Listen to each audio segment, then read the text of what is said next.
Hello everyone, this is Deepshika Mokere. In today's video, we learn about atomic masses. We know that atoms are very small. If atoms are very small, it means the masses of atoms are also small.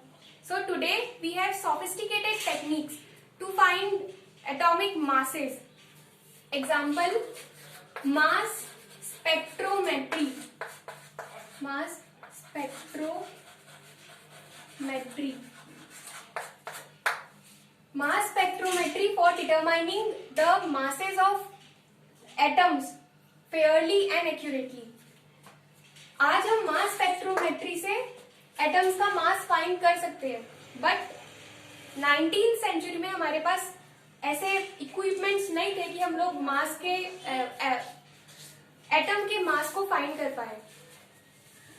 So scientist ने consider किया hydrogen को 1 माना बिना किसी unit के. फिर बाद में इसे यूनिट दिया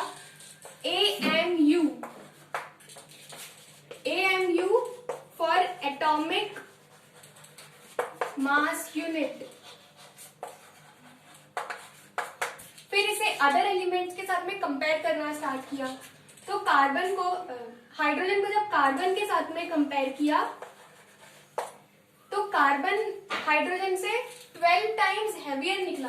तो इसे हमने मान लिया 12 AMU, 12 एटॉमिक यूनिट. फिर इसी तरह ऑक्सीजन को फाइंड किया, ऑक्सीजन को कंपेयर किया हाइड्रोजन के साथ में.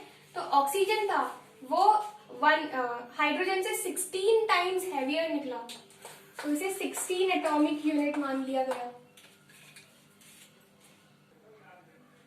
हम लोग ऐसे ही सारे एज्यूम करके इनका एटॉमिक मास निकाला करते थे जब तक हमारे पास में टेक्निक्स नहीं थी.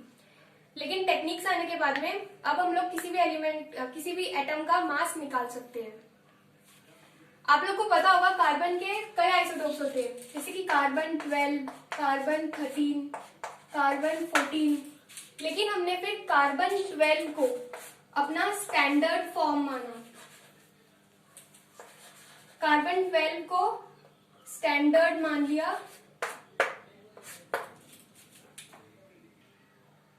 नाइनटीन 1961 के बाद से कार्बन 12 को हमने स्टैंडर्ड फॉर्म मान लिया.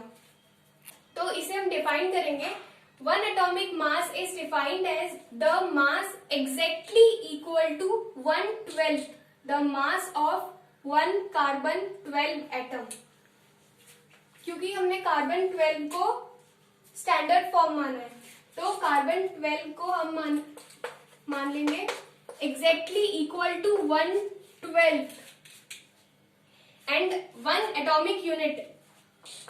इसे आपको याद रखना पड़ेगा. 1 atomic unit होता है 1.66056 into 10 raised to the power -24 grams. अगर हमें 1 atomic unit किसी भी एटम का चाहिए तो उसके लिए हम ये फॉर्मूला यूज कर सकते हैं. जैसे कि 1 atomic unit ये हमें चाहिए तो इसे हम इस तरफ लिख सकते हैं. फिर जिस एटम का हमें मास चाहिए उस एटम का मास यहाँ लिखेंगे और अपॉन में लिखेंगे 1 atomic mass unit. इसीलिए 1 atomic mass याद रखना जरूरी है क्योंकि इसे हमें हमेशा यूज करना पड़ेगा. जैसे कि if we have to find the mass of hydrogen,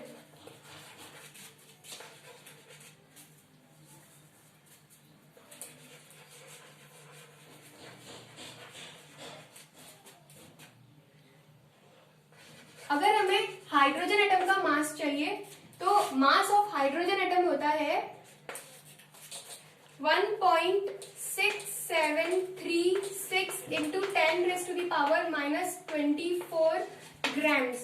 तो हमारे पास हाइड्रोजन का मास एटम इतना है.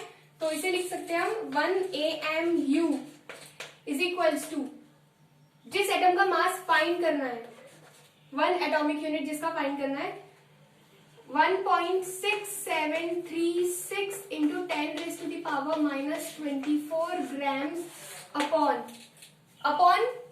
1 AMU. 1 AMU कितना है 1.6606 इंटू 10⁻⁻24 ग्राम्स। तो इसका आंसर हमें मिल जाएगा 1.0078। ये ग्राम से ग्राम कैंसिल हो जाएगा, ये दोनों सेम है इसलिए कैंसिल हो जाएगा, इसको इससे डिवाइड करेंगे तो ये आ जाएगा। अच्छा, हमारी यूनिट तो कट गई, लेकिन इसकी यूनिट हमारे पास क्या आ गई? AMU, atomic mass unit. तो 1 AMU, 1 atomic unit of hydrogen atom is 1.0078 AMU। तो हमारे पास हाइड्रोजन का एटम आ गया इतना। और ये हाइड्रोजन की स्पेलिंग थोड़ी, hydrogen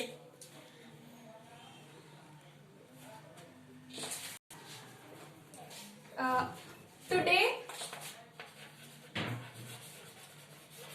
AMU is replaced by only U, which is known as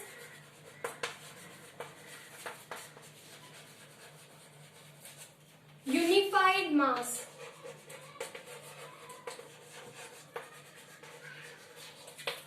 पहले हम लोग लिखा करते थे AMU, पहले हम इसे यूनिट माना करते थे, लेकिन अब हमने इसे सिर्फ U कर दिया है, जिसे हम यूनिफाइड मास कहते हैं। तो अब एटम्स की जो यूनिट होती है वो होती है ओनली U।